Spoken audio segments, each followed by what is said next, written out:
Magandang umaga po sa ating lahat. Are you still there? Say amen. Amen. Are you happy to be in church po ngayong umaga? Say amen. Unang-una po sa lahat, I want to thank the whole church family po for all of your support para po sa gawain dito sa La Loma Baptist Church.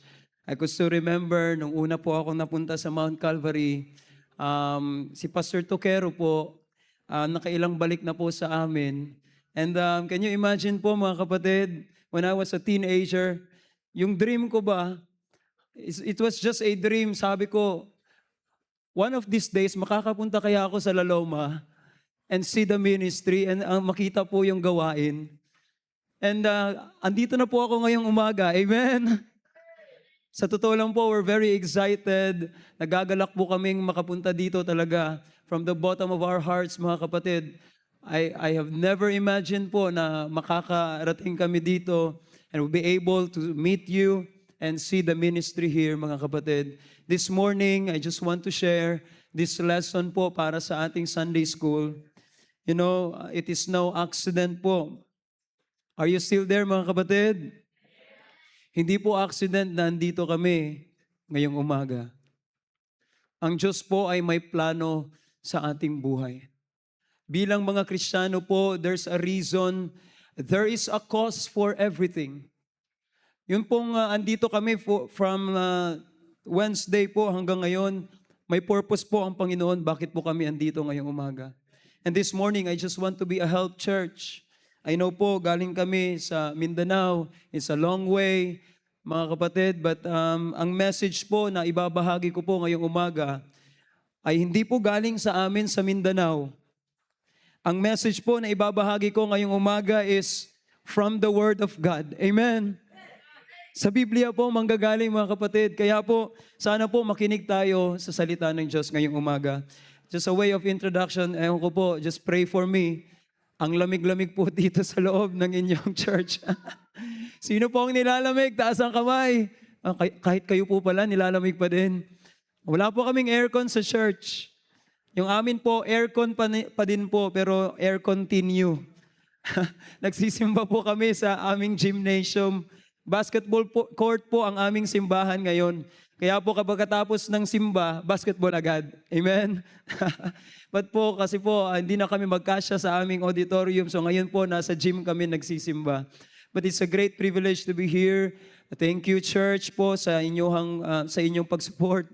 Ayun na, lumalabas na po yung mga Bisaya words ko. Please pray for me kasi po, konti na lang po yung naiwang Tagalog. Naubos na po, galing Huwebes pa. But mga kapatid, this morning, kinakabahan pa rin po ako. I just want to share a story sa inyo as a way of introduction. May isa pong tao, nawalan po siya ng trabaho. So ang ginawa niya po, nag-apply po siya ng trabaho, naghanap po siya kung saan po pwedeng magtrabaho. Ngayon po may isang tao siyang na-meet, nag-offer sa kanya. Are you still there? Say amen. Nag-offer po sa kanya ng trabaho, pero it was a very unique job. Ang sabi ng lalaki sa kanya, Brad, gusto mo ba ng trabaho? Ang laki ng sahod. Sabi niya, sige, gusto kong magkatrabaho, gusto ko lang magkapera. Sabi niya, ito Brad ang trabaho. Kailangan mong magsuot ng costume. Ang gagawin, magiging mascot ka. Okay lang ba? Buti sana kung mascot ni Jollibee, ano? Pero sabi niya, magiging mascot ka, Brad, at magtatrabaho ka sa circus. Ang gagawin mo, nakamascot ka, you will pretend like a monkey, sabi niya. Magpe-pretend ka ngayong unggoy. Tapos ang gagawin mo, simple lang. May kable dyan, mula dito hanggang sa kabila, tapos andun sa taas, nakalagay, ang gagawin mo, tatawid ka lang sa kable. Grabe, parang dali-dali. Sabi niya, mag-pretend kang unggoy, may mascot kami, susuotin mo lang, tapos tawid ka lang. Talaga pong desperado tong tao kasi wala po siyang pera, wala siyang trabaho. Sabi niya, sige Brad, kukunin ko yung trabaho. Sa first day po ng kanyang trabaho, pinagsuot po siya ng mascot. Talagang excited na excited siyang magkapera. Pero ito po, hindi niya alam. Akala niya lang po, tatawid lang siya dun po sa kable. Pero po pala sa ilalim, may layon. kapag ka nahulog siya, may layon na kakainin at kakainin siya ng layon. So po, nakabahan siya pero sabi niya, wala nang atrasan to. Sige, gagawin ko to para magkapera ako. So ang ginawa niya, mga kapatid, nagsuot siya ng mascot. Ang lahat po ng tao nag-cheer sa kanya. Akala nila totoong unggoy. Mascot lang pala. Andun po siya sa kabilang side.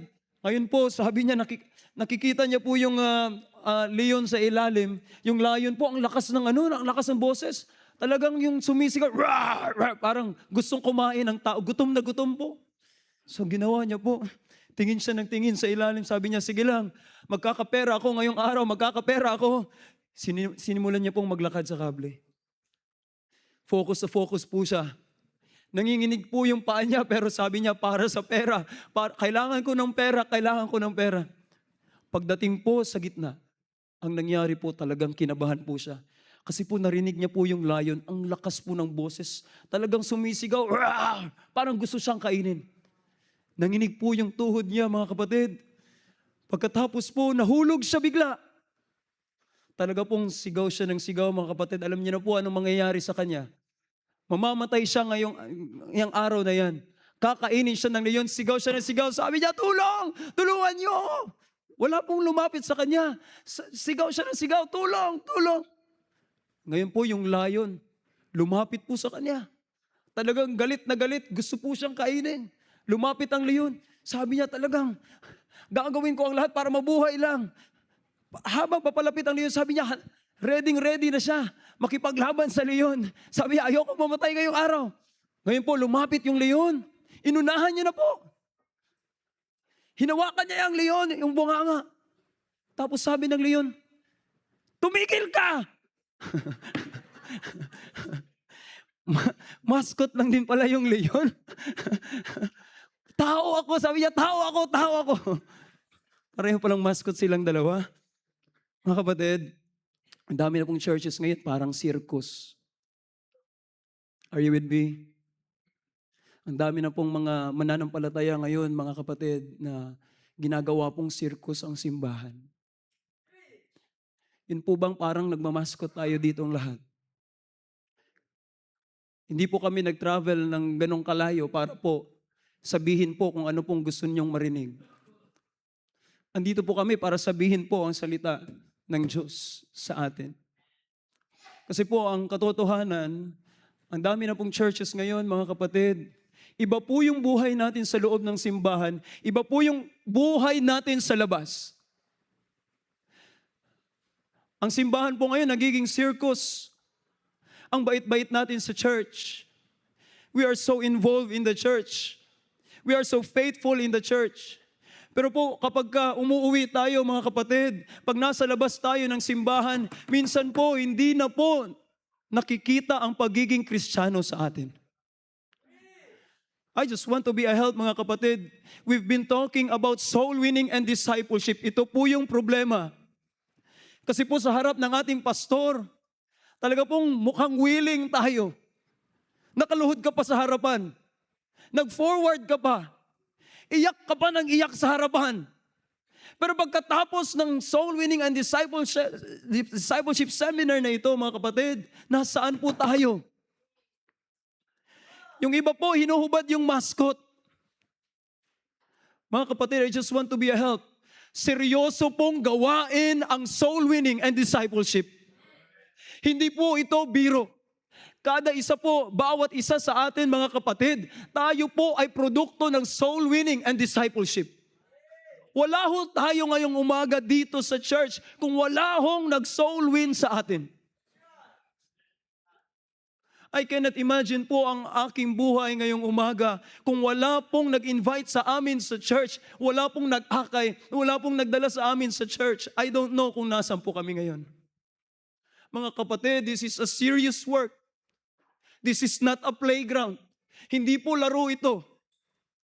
May mga kaluluwa po ng ating mga pamilya, ating mga kaibigan, lahat po ng tao sa palibot natin, mga kapatid, they are going to hell. And kailangan po natin seryosohin itong soul winning and discipleship, mga kapatid. I just want to be a help sa inyo ngayong umaga. And I hope you will listen to the Word of God. Okay pa po tayo? Say amen. please stand po and let's read one verse ngayong umaga. Di po ako magtatagal kasi po aalis po kami and please pray for us. Going to Pampanga po kina Pastor Daryl Canlas. He invited me also. Dadaan po kami sa kanila. And please pray for us po. Magta-travel po kami after po ng Sunday school this morning. John chapter 1 and verse number 29. John chapter 1 po and verse number 29. Kung po ang ating mga katabi, wala pong Bible, please share po ang ating mga Bible. Please help someone, help somebody po ngayong umaga. And John 1:29, simple lang po ang mensahe this morning. Hindi ko na po patatagalin. John 1:29, let's read all together. Ready? Andyan na po ba tayo? Say amen. Amen. Let's read all together now. Begin. The next day, John seeth Jesus coming unto him, and saith, Behold, the Lamb of God, which taketh away the sin of the world. One more time, mga kapatid, and let's think of the words habang binabasa po natin. Let's read this one more time. Begin. The next day, John seeth Jesus coming unto him, and saith, Behold, the Lamb of God, which taketh away the sin of the world. Let's pray. Our most gracious and loving Heavenly Father, Lord, Ikaw po ang mangusap sa bawat isa sa amin. Lord, gamitin mo po ang iyong salita to speak, Lord God, in our hearts. And higit po sa lahat, Panginoon, I pray na ang bawat isa po sa amin ay gagawa ng desisyon ngayong umaga. I pray, Lord, that you will continue to work in the hearts of your people dito po sa Laloma Baptist Church. This is my prayer in Jesus' name. Amen. Magsiupo po tayong lahat. Mga kapatid, ang scripture po, ang Bible, ang tema po ng Bible, wala pong iba, isa lang po. The central theme of the Bible is salvation, redemption. Mga kapatid, ang central theme ng Bible is kaligtasan po. Yun pong pagtubos ng Diyos sa tao. Kasi po, tayo pong lahat ay makasalanan. Alam po natin yan. And wala pong ibang bagay, mga kapatid, na makakapagligtas sa atin kung hindi po si Hesus Kristo. Wala na pong iba. Amen? Are you still with me this morning? Say amen. Kaya po yung mensahe ng kaligtasan, mga kapatid, hindi po church ang nagsimula niyan.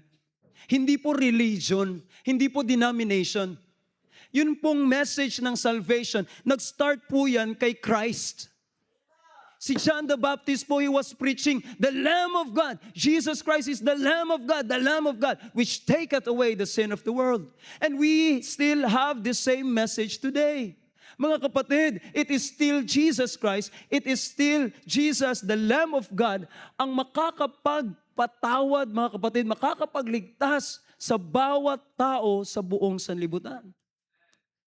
We still have the same message. Kaya po kung titignan natin, wala pong ibang preach, wala pong ibang tinuro si John the Baptist, mga kapatid, kung hindi si Jesus Christ, that He is the Lamb of God, which taketh away the sins of the world. Open your Bibles in John 1. Ayan po sa binuksan natin, verse 23. Sabi po ni John the Baptist here, he said, I am the voice of one crying in the wilderness. Make straight the way of the Lord, as said the prophet Isaiah. Yun pong way, hindi po si John the Baptist.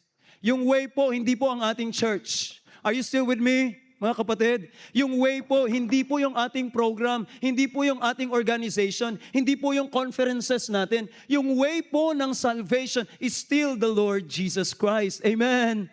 Sana po klaro sa ating lahat yan. The message po is no other than Christ. Mga kapatid, let me share 3 things lang po at matatapos na po ako agad ngayong umaga.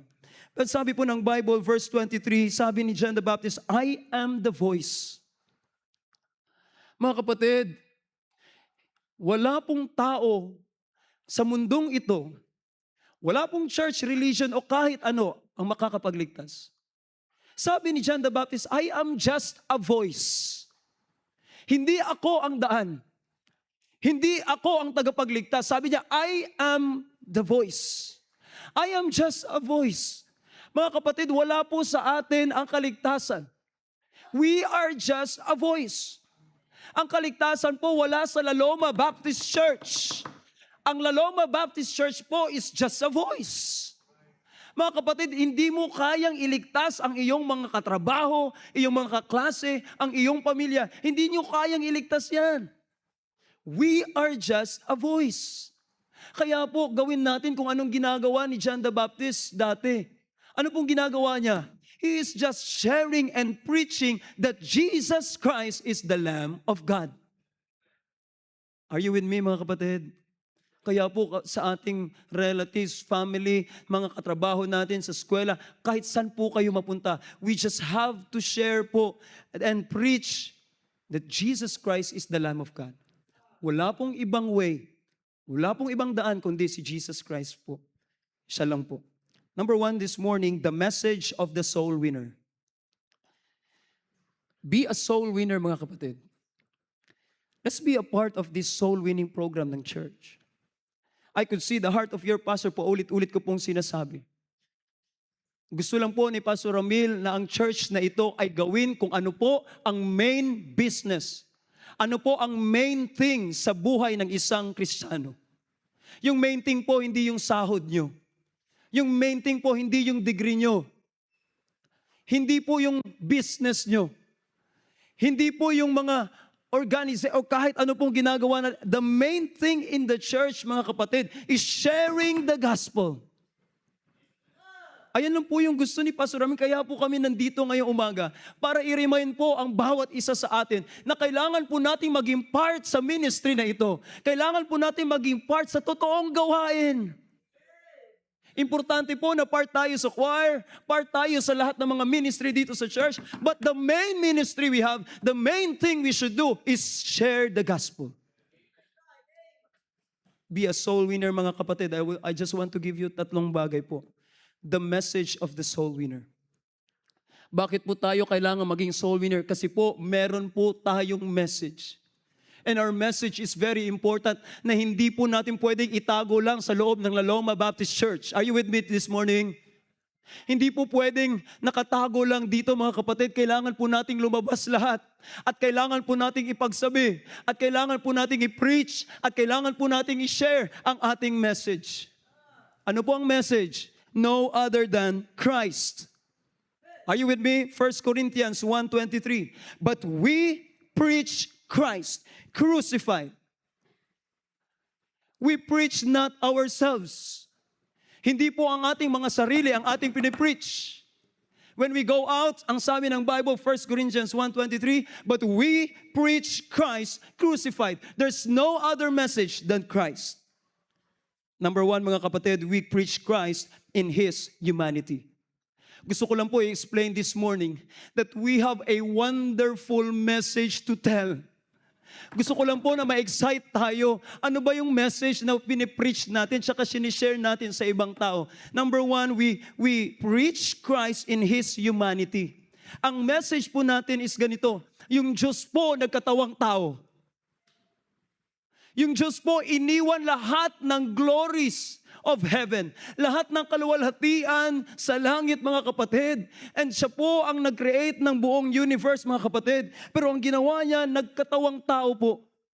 Ipinanganak po siya sa mundong ito. Nagkaroon po siya ng laman katulad natin, mga kapatid. Pero hindi po siya makasalanan. Kasi po, Diyos siya. Pero po, mga kapatid, this is a wonderful message. Do you know of anyone, mga kapatid, na may ganitong buhay? May ganitong istorya. This is unique. This is a miracle, mga kapatid. Si Jesus Christ po ay pinanganak ng isang birhen. May kilala po ba kayong birhen na nagkaanak? Na birhen pa din? Are you with me? It's amazing. Hindi po ba ang ating story, ang ating message is so wonderful para hindi natin i-share sa iba? Mga kapatid, si Jesus Christ, in Philippians chapter 2, verse 6 and 7, sabi ng Bible, who being in the form of God, bilisan po natin yung verses kasi wala po tayong time, so pwede niyo pong isulat, and mamaya po, pakibasa na lang ulit. Who being in the form of God, thought it not robbery to be equal with God. But anong sabi ng 7? But made himself of no reputation. He's the creator of this universe. Siya ang gumawa sa atin. Siya ang gumawa sa iyo. Siya ang gumawa po sa buong universe. But He made Himself of no reputation. Ang sabi dyan sa verse, mga kapatid, and took upon him the form of a servant. He is the King of Kings. He is the Lord of Lords, mga kapatid. Pero po, He came down in this earth. He humbled Himself. Ibinaba niya po ang kanyang sarili, mga kapatid, and was made in the likeness of men. Meron po siyang mukha, meron po siyang ulo, may mga kamay, may mga paa. Are you with me? Likeness of men. How can a God who created all the universe, kaya niyang ibaba yung kanyang sarili para mamuhay kasama ng mga tao? This is a wonderful message. Para ubang may-ari ako ng isang kumpanya. Tapos po may mga janitor ako, araw-araw po naglilinis ng CR. Tapos biglang one day, ako ang president. Tapos andun ako sa CR. Nagmamap kasama ng mga janitor. Hindi mo masyado nakikita yan araw-araw. Tama po ba? Hindi po normal yun. Amen? The Lord of this universe, the King of Kings and the Lord of Lords, ibinaba ang kanyang sarili, mga kapatid, and nagkatawang tao. Amen. That is our message. We preach Christ. Diyos po siya. And He took the form of man. He took the form of a servant. In John 1:14, mga kapatid, sabi ng Bible, and the Word was made flesh. In John 1:1, the Word was God. In John 1:14, sabi, the Word made flesh. Yung Diyos po, nagkatawang tao para sa atin. In 1 John 1:1, ang sabi ni Apostle John, that which was from the beginning, which we have heard, which we have seen with our eyes, which we have looked upon. Kasi po may mga tao dati, if you will study po in the New Testament, ang dami pong nagde-deny ng existence ni Christ. Sabi nila, haka-haka lang daw po. Hindi daw po totoong nabuhay si Jesus Christ. Kaya po sabi ni Apostle John, sabi niya sa verse number 1 ng 1 John 1:1, which we have heard. Hoy! Kayong lahat makinig kayo. Huwag kayong maniwala sa mga tao nagsasabi na hindi totoo si Jesus Christ kasi narinig ko siya. Sabi niya, which we have heard. Kami, mga disciples, sumunod kami kay Jesus Christ, narinig po namin siya. Ano pang sabi niya? Which we have seen with our eyes. Nakita po namin na nabuhay si Jesus Christ sa mundong ito. Ano pa pong sabi niya? In verse 1, which we have looked upon and our hands have handled. Nahawakan po namin si Jesus Christ. Totoo pong si Jesus Christ ay nabuhay sa mundong ito. Are you with me, mga kapatid? Ang dami po sa mundong ito ngayon na ating ginagalawan, mga kapatid. Hindi na po sila naniniwala kay Jesus. They don't believe in Jesus Christ. But mga kapatid, we still believe. Totoo po si Jesus Christ, siya ay Diyos at bumaba po dito sa mundo. Not only that, mga kapatid, but we preach Christ in His humility. Una po, in His humanity. Pangalawa po, in His humility. Ano po ang ginawa ni Christ, mga kapatid? John the Baptist was preaching. They were cousins. Pinsan niya po si Jesus Christ. Si John the Baptist po, tsaka si Jesus Christ, magpinsan. But po, alam po ni John the Baptist na si Jesus Christ ay kakaiba. Kaya po sabi niya, behold! He was preaching. At sabi niya, makinig kayong lahat. This is Jesus Christ. Sabi niya, behold, the Lamb of God. This is the Lamb of God. Ito po yung taong makakapagbigay ng kaligtasan sa ating lahat. Can you imagine po yung testimony, yung preaching ni John the Baptist? Bakit po siya tinawag na Lamb of God? Kasi po in the Old Testament, di ba, nag-o-offer sila ng mga lamb? Tama po ba?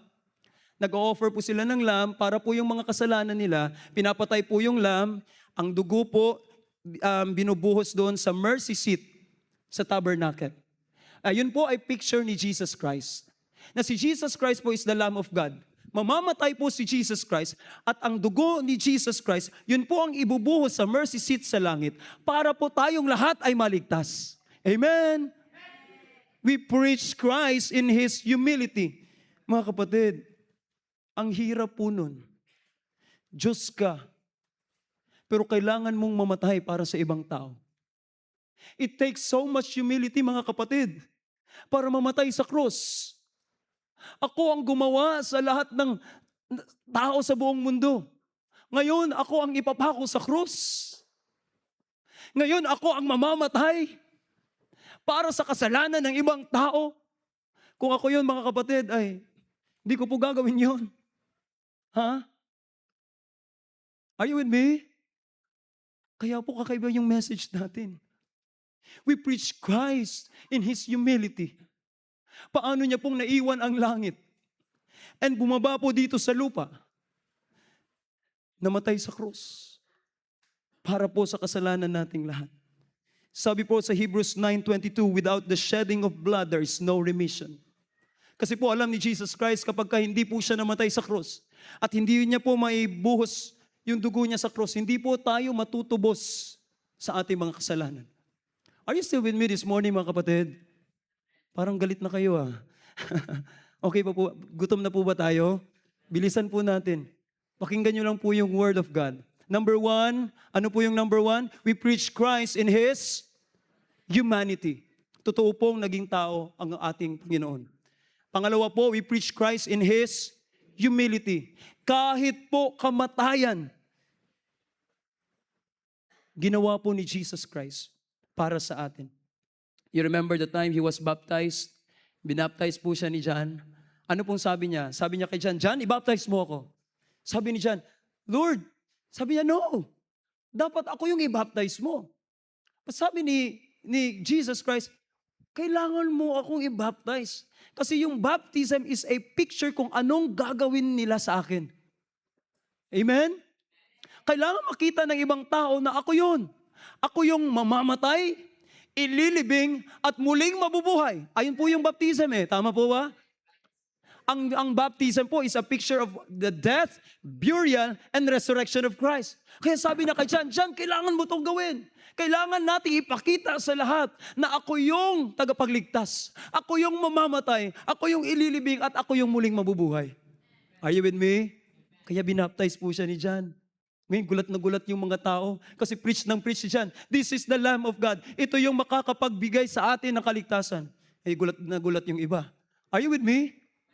Mga kapatid, we still have the same message today. Wala na po akong time, mga kapatid. But I just want to give. Ang dami ko na pong i-skip po para makauwi na po tayo. Pero po mga kapatid, this is just my point. We have such a wonderful message. In the Garden of Gethsemane, He was praying there, mga kapatid.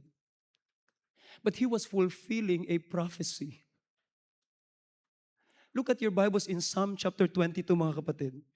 Sana po, mangusap ang Panginoon sa atin. Psalm 22 verse 14. Psalm 22 verse 14. We have a wonderful message na hindi po dapat nating itago. Look at verse 14. Anong sabi ng Psalm 22:14? Basahin po natin sabay-sabay. Ready, begin. I am poured out like water, and all my bones are out of joint. My heart is like wax. It is melted in the midst of my bowels. Sabi niya sa sobrang agony. Sabi niya, my heart was like a wax. It melted. Mga kapatid, if you will study, kung atin lang pong i-study talaga ang nangyari sa kanya sa Garden of Gethsemane, while he was praying, mga kapatid, in so much agony. Totoo po yung sinabi sa Psalms. Yun pong heart ni Jesus Christ was like a wax. It melted. If you will study in medical science po, yung heart po pwede palang mapunit. Sa sobrang stress, sa sobrang pag-iisip, mga kapatid, sa sobrang kalungkutan, pwede palang ang puso po mapunit. Ang nangyari po kay Jesus Christ, sabi sa prophecy, ang kanya pong heart ay mapupunit. It will be ruptured. So, can you imagine, mga kapatid? Hindi po pwedeng mamatay si Jesus Christ sa Gethsemane. Kasi po, kailangan niyang mamatay sa cross. But habang nasa Gethsemane pa po siya sa Garden of Gethsemane, yung puso niya po ruptured na. Mahirap po yun. Are you with me? But he has to be alive, mga kapatid. Hindi siya pwedeng mamatay sa Gethsemane. He has to die on that cross. Kaya po galing sa Garden of Gethsemane, mga kapatid, Jesus Christ suffered. Grabe po yung pinagdaanan ni Jesus Christ. And ito po yung message natin, mga kapatid. Jesus Christ suffered para po sa kaligtasan natin. Are you with me this morning? He was nailed to the cross, mga kapatid, before po siya pinako sa cross. May custom po sa kanilang time na every Passover, may isa pong kriminal na isi-set free. Papakawalan. So, may taong alam natin ang pangalang Barabas. Sino po nakaka-remember kay Barabas? Are you still with me this morning? Say amen. Si Barabas po is talagang top 1 yun sa lahat ng mga kriminal. Sikat na sikat po si Barabas. Siya po yung next in line. Talaga pong yung lahat, nag-aantay na lang po ng Passover kasi alam nila na si Barabas po ay i-crucify na sa cross. Ipapako na po si Barabas sa cross. Pero pinaharap po si Barabas at si Jesus Christ sa harap ng maraming tao. Ano po ang nangyari? Yung ini-expect po ng lahat na si Barabas ang ipapako sa krus at si Barabas po sa kanyang sarili, alam niya po na siya ang ipapako. Alam niya po na siya ang pinaka-guilty sa lahat ng guilty. And para sa kanya, mamamatay na lang ako. Given naman, mamamatay ako. Sabi niya, I will take it as a pride. Ako yung pinaka-masamang tao sa lugar na ito. Ipako niyo ako. He was ready. Ready na po siyang ipako sa cross. Alam niya po ang kanyang buhay. Pero iba ang sigaw ng mga tao, mga kapatid. Crucify Jesus. Crucify Him. Nagulat po si Barabas. Akala niya po siya ang ipapako sa cross that day. Pero gulat na gulat po siya na hindi tinawag ang kanyang pangalan. At si Jesus Christ ang ipapako sa cross. Mga kapatid, ayun po ang wonderful message na meron tayo. Na tayo po dapat ang ipapako sa cross. Tayo po dapat ay paimpyerno, mga kapatid. Pero kinuha po ni Jesus Christ ang ating lugar. He took our place. Alam po natin sa ating mga sarili, mga kapatid, makasalanan po tayong lahat. Alam mo sa iyong sarili, nagkasala ka sa harapan ng Diyos. Pero po, ganito po yung kaligtasan na binigay ng Diyos sa atin. Kahit gaano ka po kalaking makasalanan, mga kapatid, Jesus Christ took your place. Iniligtas po tayo ng Panginoon. Amen. Ayan yung message natin, mga kapatid. But di natin i-share sa iba? But ayaw natin maging part of the soul winning program ng church that we have a wonderful message. Ano pong ayaw natin sa message? Ano pong ayaw natin sa sakripisyo ni Christ? Ano pong ayaw natin sa dinusa ni Christ para po sa kaligtasan ng lahat ng tao?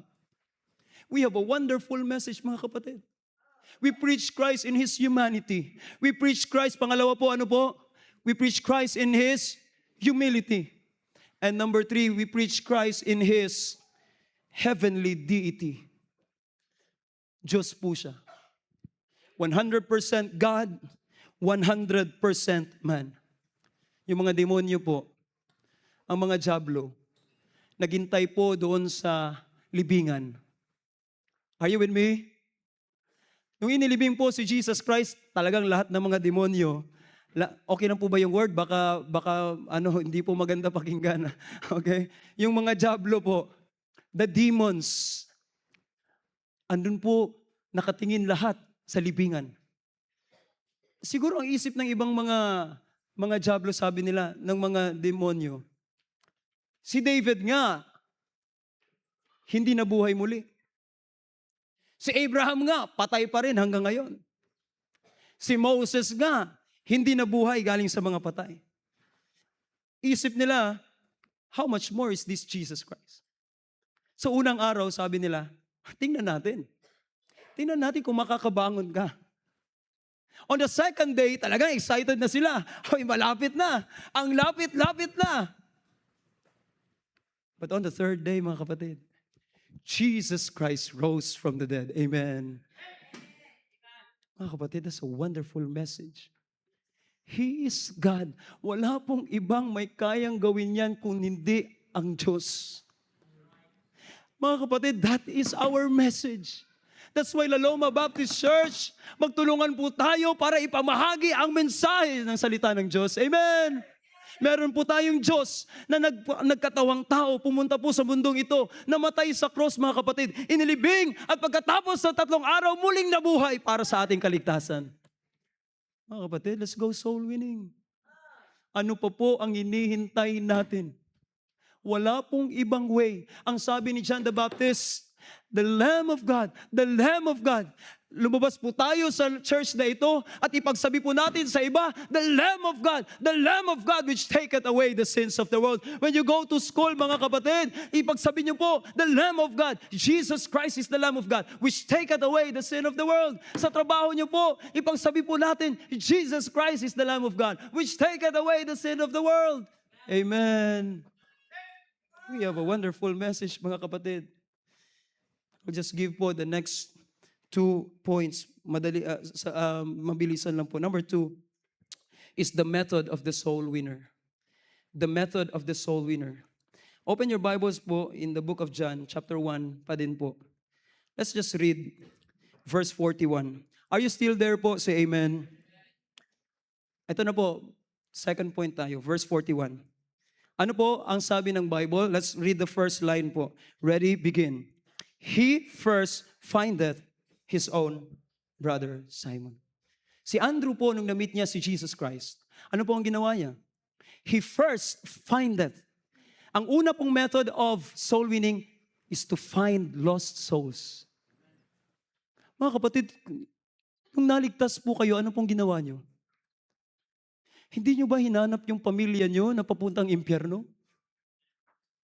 Mga kapatid, yung naligtas po tayo, hindi niyo po hinanap yung mga katrabaho niyo, mga kaklase niyo, yung relatives, yung magulang niyo, yung mga kapatid natin.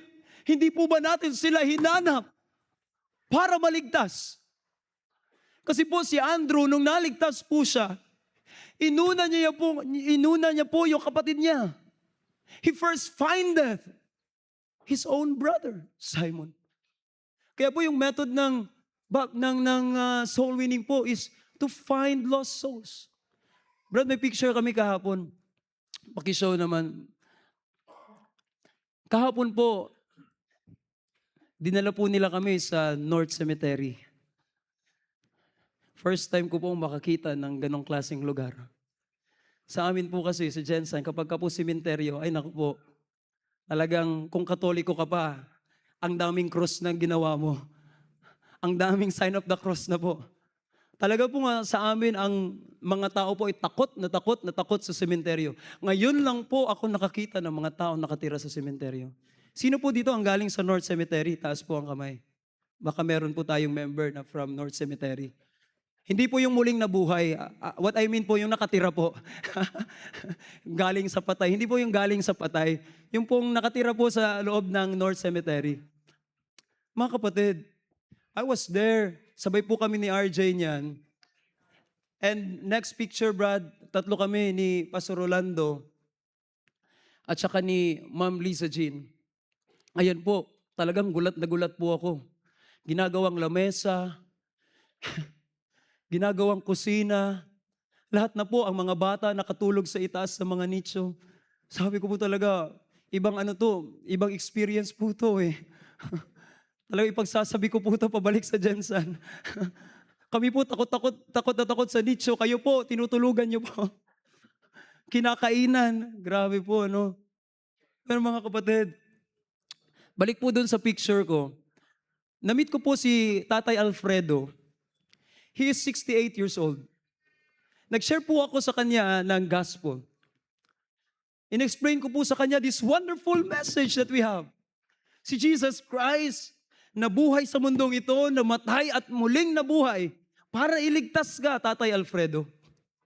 Pero po sa bandang huli, sabi ko, Tay, gusto niyo hubang tanggapin si Jesus Christ na iyong tagapagligtas? Biglang sabi ni Tatay, may lakad ako. Uy, parang nagulat ako. Ang ganda ng message. Are you with me?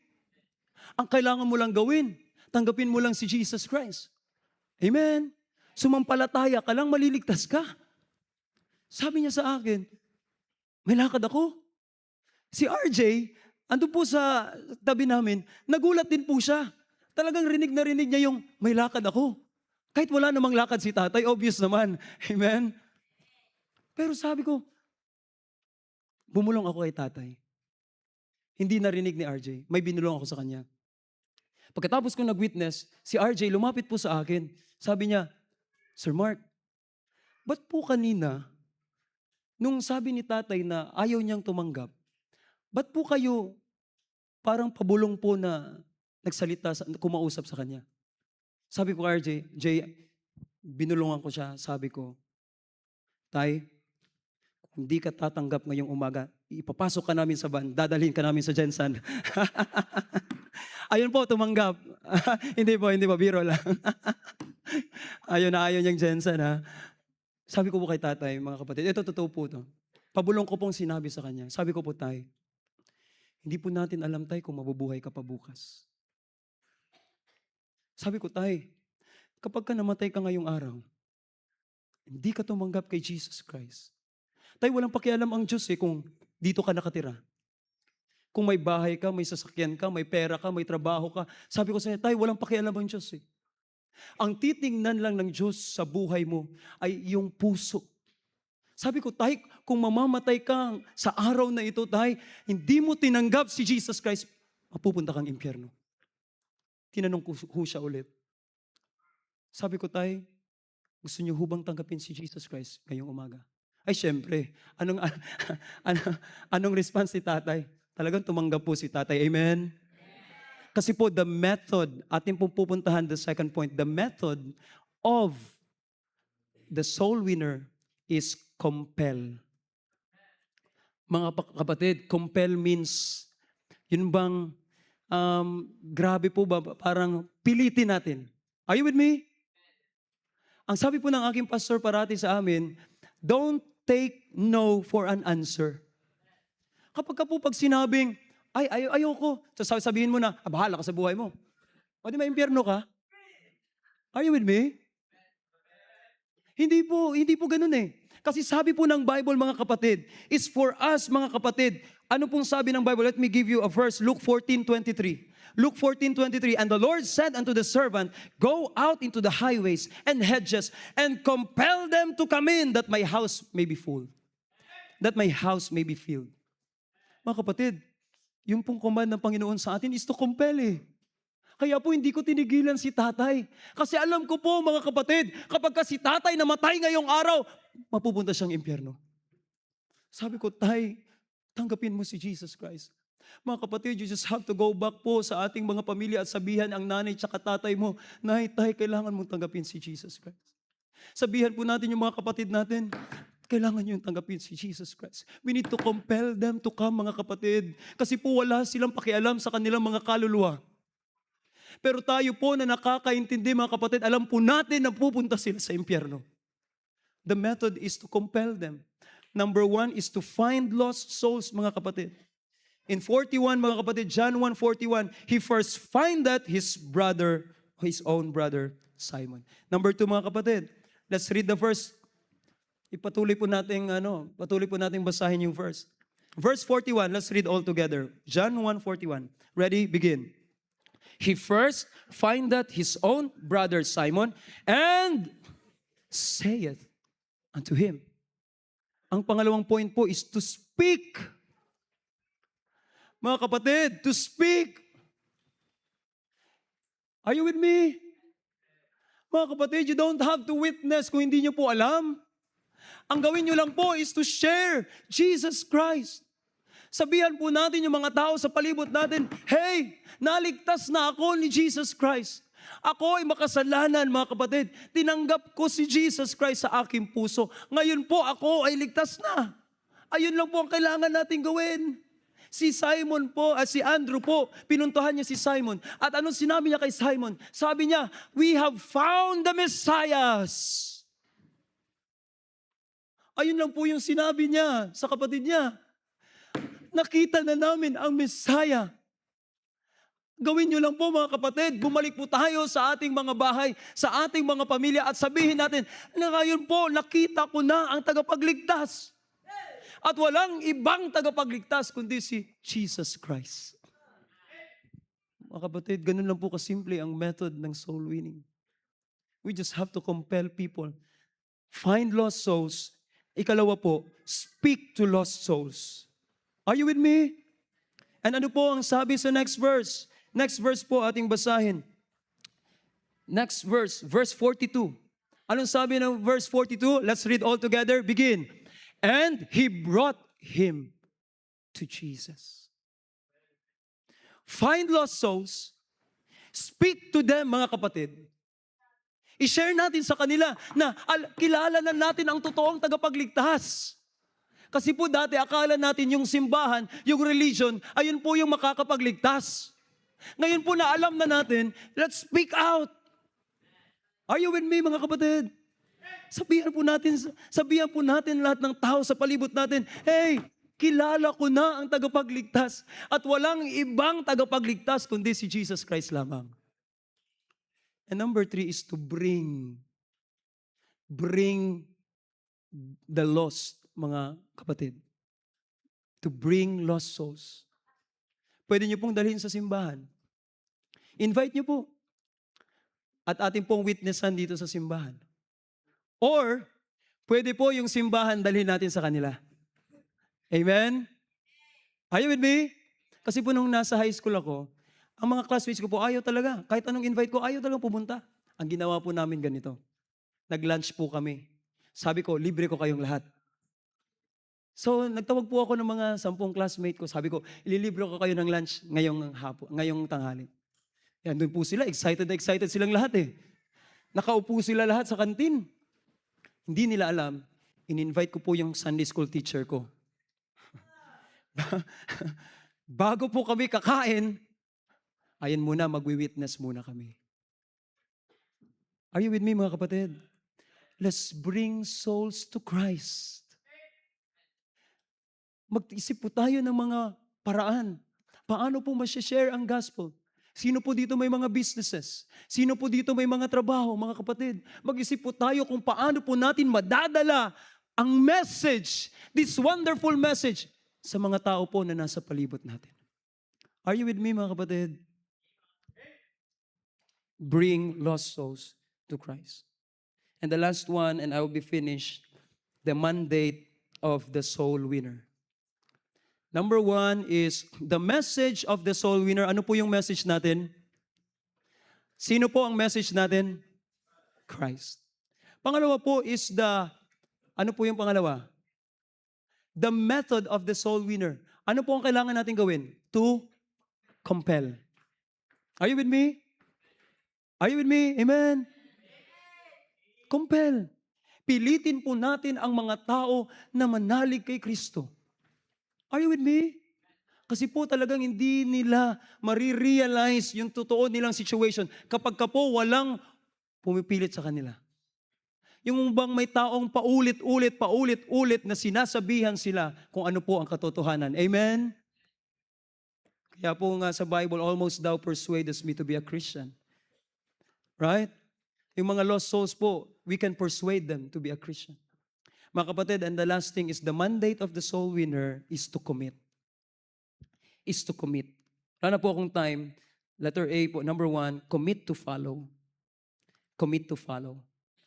Verse 43, sabi ng Bible, John 1:43, the day following Jesus would go forth into Galilee and find that Philip and saith unto him, follow me. Si Andrew po, dinala niya sino po? Sino po ang dinala ni Andrew? Si Peter. Ngayon naman po, si Jesus Christ, pinuntahan niya po si Philip in that verse. Si Jesus Christ po is our example. He was very faithful in sharing the gospel. Mga kapatid, we just have to commit to follow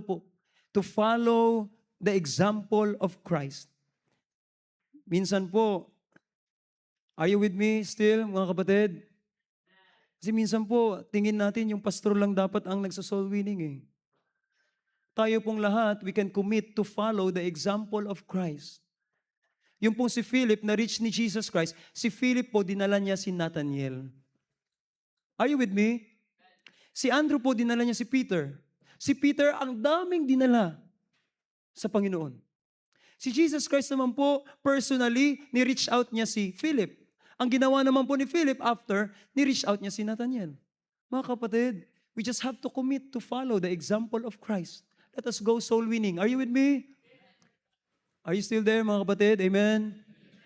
Not only to commit to follow, but to commit to be faithful. Commit to be faithful.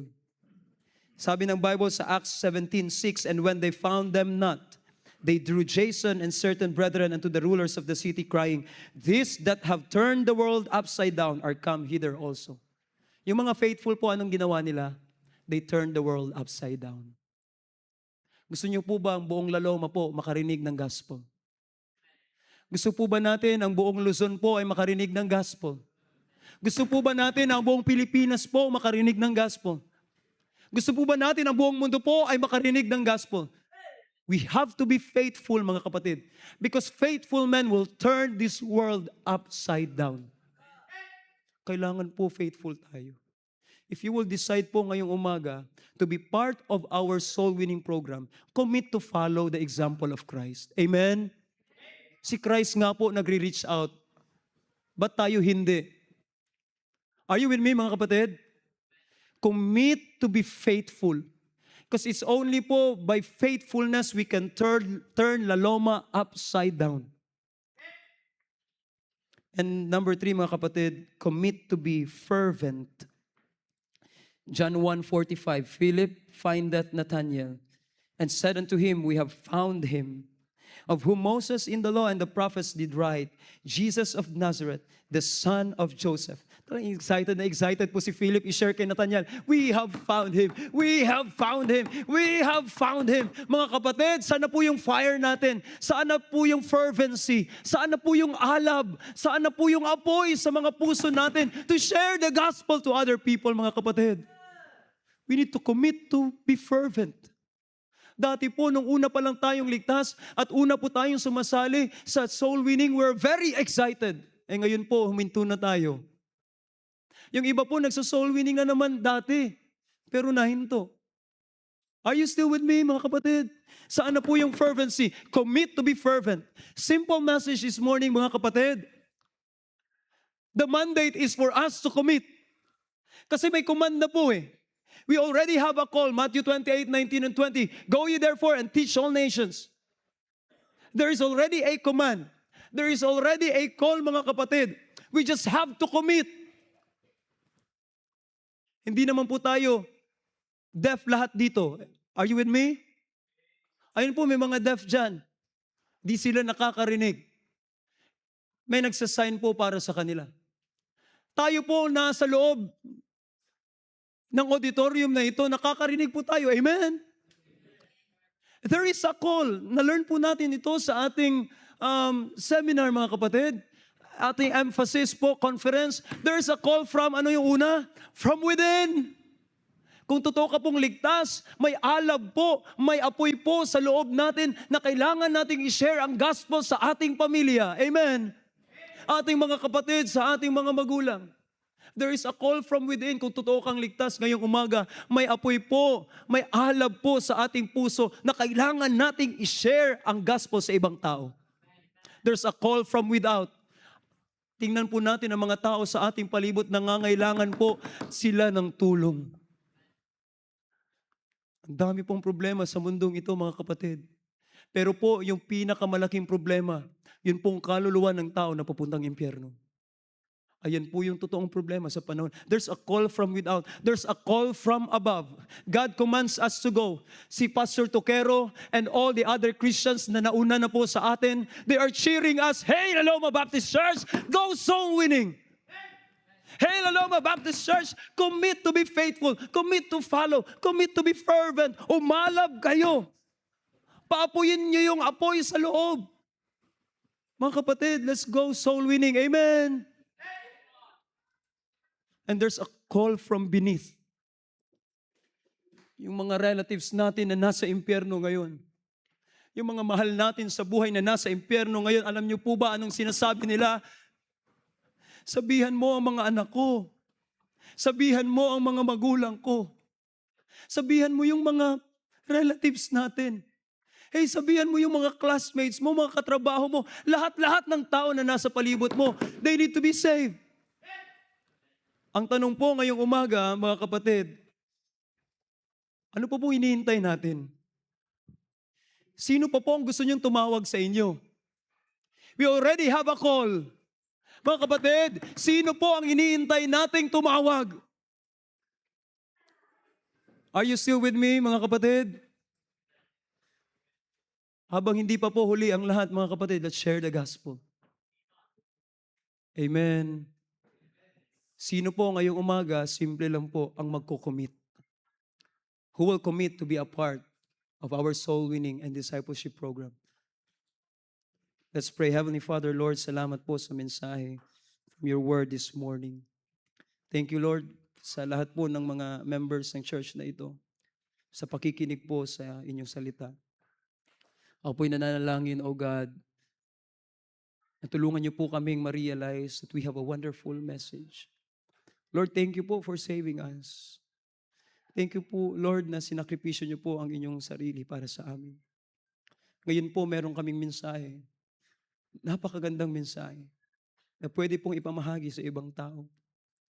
Lord, ngayon pong umagang ito, tulungan niyo po ang bawat isa sa amin na gumawa po ng commitment na kami po ay mag-share, magso-soul winning. Amin pong ibabahagi ang salita ng Diyos, ang daan ng kaligtasan according to the Bible. Sa amin pong mga mahal sa buhay, sa lahat po ng mga tao na nasa aming palibot, Lord, use Laloma Baptist Church. Gamitin niyo po ang church na ito na ipamahagi pa po, Lord, ang gospel. Marami pa pong mga kaluluwa ang aming mawitnessan at madadala po sa inyo. I pray, Lord Jesus, that you will continue to work in this church and the pastor and the leadership. I pray that this church will continue to be a soul-winning and discipling church. Lord, you work in our hearts this morning. Help us to commit, oh God, to make decisions. We love you. Thank you for the message in Jesus' name. Amen. Salamat po, mga kapatid. Thank you.